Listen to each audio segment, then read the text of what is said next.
Oh boy, time to do another Mimicool intro.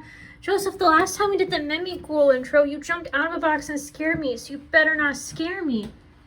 What? What? Oh, I just thought you'd jump out of a box and scare me.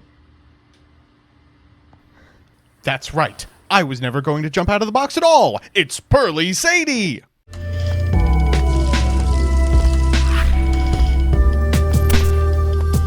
Good afternoon, Jank enthusiasts. I'm MBT, and this is 10-minute testing. Well, it's time for the very last TMT before the new year. It's been a wonderful 12 months doing this, and I find it only fitting that this year's finale is a Patreon request. Presenting Mimighoul Pearly? I take it all back. Go to hell. What's in the box? What's in the fucking box? So here's the list from Lewis to Laziki's top in Cardiff. That's right, as stupid as this deck sounds, it has results. As always, I'll give you a background about the archetype, a little bit of a discussion about what I hope the deck can do, and of course, the card by card. But first, this video is sponsored by Yu-Gi-Oh! Pro Deck. Yu-Gi-Oh! Pro Deck is a one-stop shop for all things Yu-Gi-Oh! They're responsible for the pack opener that makes series like Progression possible. They've got strategy articles for those looking to flesh out their fundamentals. They're the most complete repository of deck lists and results from regionals and YCSs online. And they've also got cube and draft infrastructure that's finally seeing use now that Yu-Gi-Oh! Players have come to the light of Limited. There's a good chance that any Yu-Gi-Oh! Content you see on YouTube has Yu-Gi-Oh! Pro Deck's many tendrils somewhere within its DNA. So why not go to the source and improve your game, draft with friends, or just see what 11-year-olds are playing in their Blue Eyes decks this month? Head on over to YGOPRODECK.com. Now back to the video. With that, let's peek at Pearly Mimighoul. Pearly Mimighoul is funny as hell. It operates like many decks this format under the assumption that you're going to get hand trapped and it's going to suck shit. Rather than jamming a few crossouts into a rank 4 pile, boring! It makes use of the fact that the Pearlies are walking hand trap magnets. As explained in the profile, you're expected to get interrupted. In fact, the deck's playing no copies of Street, not because of a deck building error, but because you don't want to accidentally resolve your doggies. Instead, these one-star wonders are the perfect material for the generic Mimighoul support. After eating a hand trap, two of these bad boys can cuddle up to make Giant Mimighoul, Maker, and Full Mimighoul combo into a 4-card hand. Because both of these engines end up making extra material like it's its job, we're also playing the Fiendsmiths. This does everything for the deck. Nib insurance through Caesar, Blaze through Droll and Lockbird, and most importantly, something to do when you fall victim to everyone's favorite Floodgate, Dimensional Barrier. Finally, we've made a little bit of an edit to the side deck to show off another extremely annoying thing that's going to feature in the format. So with that, let's get into the card by card. First up, the Pearlies. We're playing both dogs at 2, followed by 3 copies of Pretty Memory, 2 copies of Delicious, 2 copies of Sleepy, 3 copies of Happy, and 3 copies of Mi Amigo. After that, the Mimighouls. We have 3 copies of Dragon, 2 copies of Archfiend, because sometimes you have to Archfiend and Archfiend, 1 copy of Slime, and 1 copy of Fairy. We're playing 1 copy of Master as well to search off of Throne.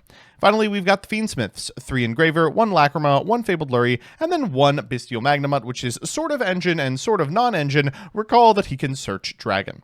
For Mimighoul cards, we are on 3 copies of Maker, which is full combo in and of itself. We are playing the Slime, so we can occasionally do better than full in hands that already have what we need. 2 copies of Mimighoul Dungeon and 1 copy of Terraforming, a Fiendsmith Tract, and a 1-for-1. This is the only card that can bridge you through every single type of your setup, either Fabled Lurie, or the Pearlies, or the Mimighouls. Finally, we're playing 1 copy of Mimighoul Room, which you will search over the course of your combo. 1 copy of Purrleap in order to occasionally convert a card like a Pearly Noir into X-Pearly Noir, and 1 copy of Fiendsmith in Paradise to send off a Lacrima activation. For non-engine, we're on 3 copies of Fualos, 3 copies of Ash Blossom to beat Fualos, 3 copies of Triple Tactics Talents, and 3 copies of Triple Tactics Thrust. This is just more in on the thesis that you are going to get interrupted, and you'd like to be able to do something about it. 3 copies of Forbidden Droplet, and 3 copies of Infinite Impermanence. In the extra, we've got the tightest extra of all time, as described in the profile. Fiendsmith's Requiem, Moon of the Closed Heaven, Sequence, SP Little Knight, Throne, Giant, Plump, Noir, Beauty, Happiness, DDD Wave High King Caesar, X-Pearly Noir, Zeus Sky Thunder, Necroquip Princess, and Desiree. In the side, we have a copy of Dimensional Barrier, a Different Dimension Ground, triple evenly matched, 1 Called by the Grave, 1 Dark Ruler No More, 1 Harpy's Feather Duster, and triple Perulia. We're also playing Artifact Dagda. You'll notice that a couple of the auto wins, things like Different Dimension Ground and Dimensional Barrier, don't automatically win against Malice. Instead, making this monster, setting an Artifact Lancia, and getting it back to your hand will have to do.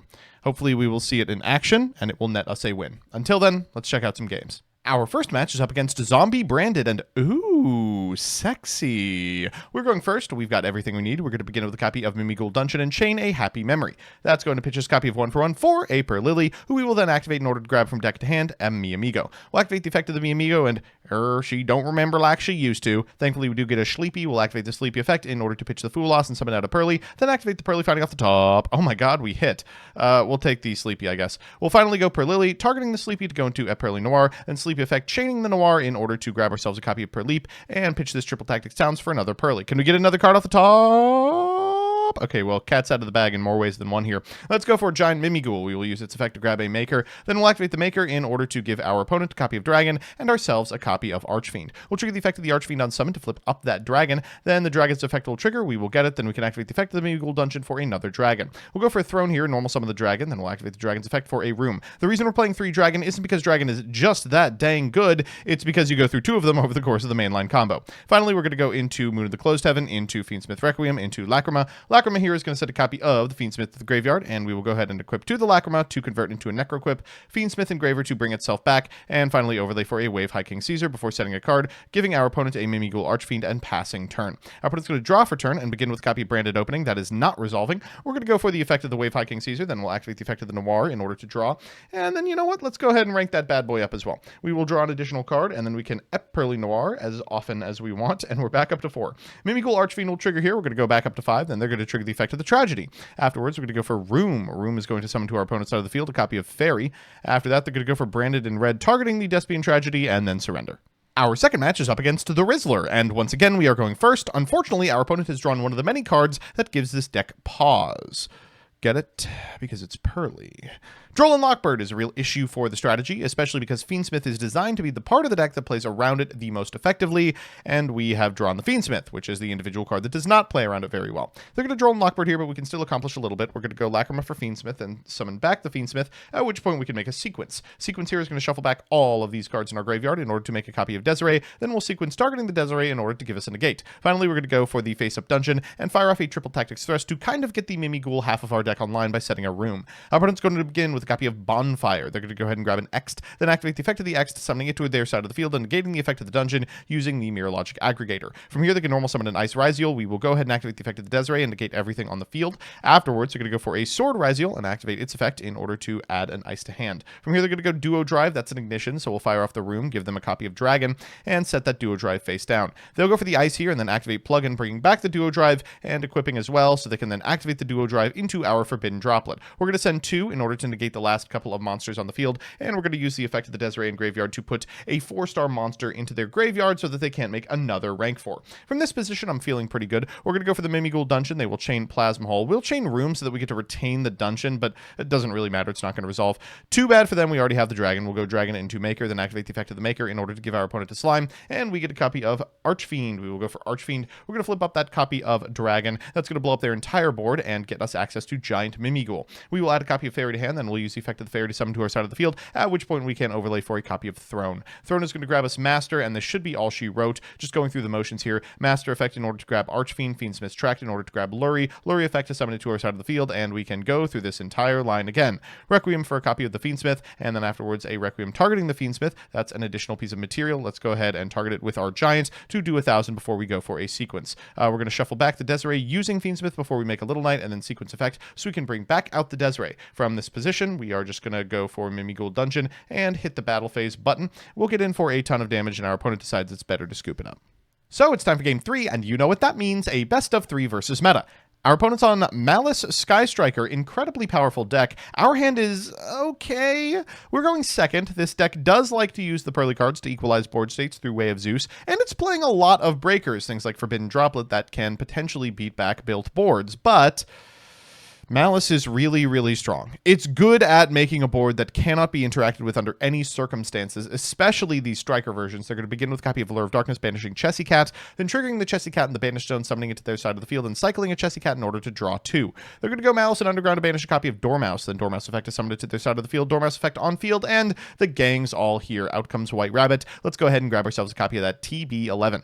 From this position, they're just going to go ahead and start linking. Down comes Splash Mage. Splash Mage bring back the White Rabbit, and down comes the Red Ransom afterwards. Red Ransom's going to go ahead and grab another card before we go for a normal summoned Dotscaper. Effect in graveyard after making a link decoder into white binder into link decoder, summon itself back, and banish a copy of that Chessy Cat. Next, we're going to set a copy of GWC06 and make Terahertz. Terahertz time, we're going to send a Save Worm, and now we can go for engage, set 3, and end on 5 back row plus Terahertz. Oh no. Okay, well, Happy Memory can target this copy of Malice in Underground. Let's go for Purrely. Purrely effect will eat a Forbidden Chalice, which is disastrous, but not the end of the world. From this position, we'll go Sleepy Memory. We will summon out a Purrely, and then we'll activate the Purrely's effect, which will eat a GWC. Out comes a White Binder. They'll go up by 23, and we'll find, okay, well, all right, at least we got Delicious here. From this position, our opponent's going to go White Binder here. We will chain Forbidden Droplet, sending the negated Purrely in order to negate it, and Purrely effect, which will eat a Book of Eclipse. Okay, let's just go next.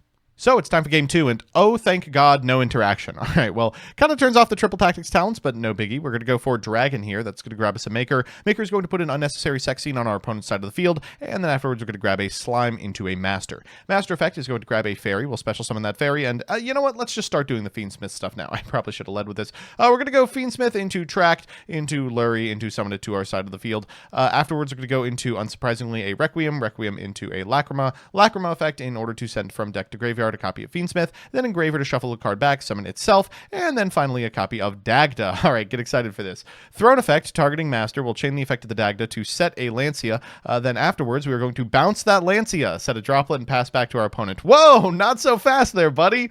Let's negate everything they intend to do this turn with that Lancia. They can thrust for a copy of Engage. They will flip up the Archfiend, activate the effect of the Archfiend to get us a card, then Engage now that it's back on our side of the field into a Hornet Drones. Afterwards, they can just eat it. We're going to go for Lacrima graveyard into a Requiem. We're going to activate the effect of the Requiem to get a Lacrima, and then afterwards we can activate the Lacrima effect to send a Fiendsmith in Paradise, just in case. They're going to go for Kagari here. Afterwards, they are going to go for the second Engage. They do get to draw a card here, but it's not going to get them out of it. They will go Drones and Widow Anchor in sequence. This is a lot of material. They're going to make a Firewall Dragon and attack into the Lacrima. Wow, Firewall pass. Some things never change, huh?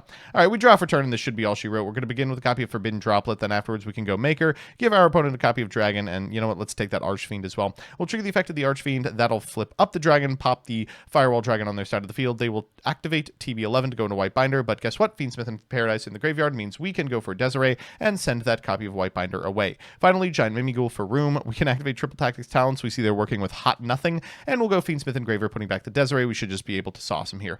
Requiem to go into a Scoop. So it's time for that all-important game 3, and oh, weird hand out of our opponent. Okay, they're going to begin with a copy of White Rabbit. They're going to activate the effect. That's going to allow them to set a copy of MTP07. They will TB11, will Ash Blossom, and the White Rabbit comes back, but from this position, they can't really do anything. So it's Lingaribo, set 2 pass.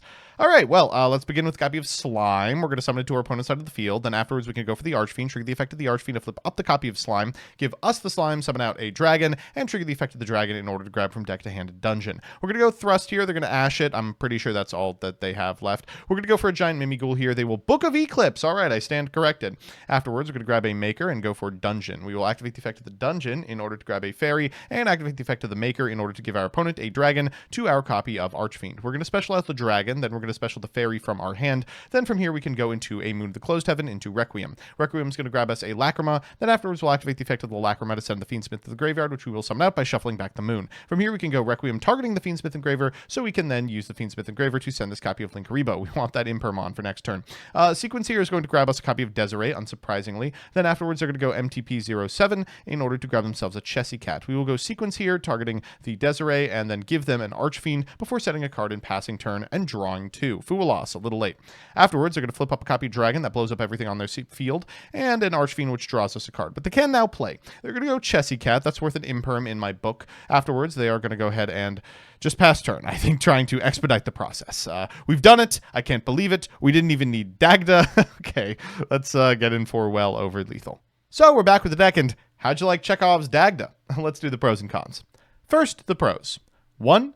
The Purrelys complement the new Mimighoul cards very well. Considering how Giant Mimighoul is a generic rank 1 Xyz, the Purrely spells can be used as an actual engine to make Noir interrupts or to print level 1 bodies to bridge into Mimighoul. Then the rest of the bodies can be converted into Fiendsmith pieces for extra depth and grind. Lurie's even a 1, so you could discard him off a Purrely spell and have full combo from there. 2. The board it puts out isn't bad. Room is a very powerful card when backed up by a powerhouse like Noir or Desiree, and a well-timed Room can make it really difficult for anyone to establish anything. And 3. Dungeon is actually kind of difficult to play around. The Floodgate effect can force a lot of games into grinds even if they out your board, and the Fiendsmith engine really helps you win those longer games.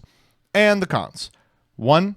Just like Diabellstar before it, Ryziel can easily remove your face-down Mimighouls without flipping them using Node or Ice, so you have to time them very well and predict their current hand in order to avoid giving them a free body.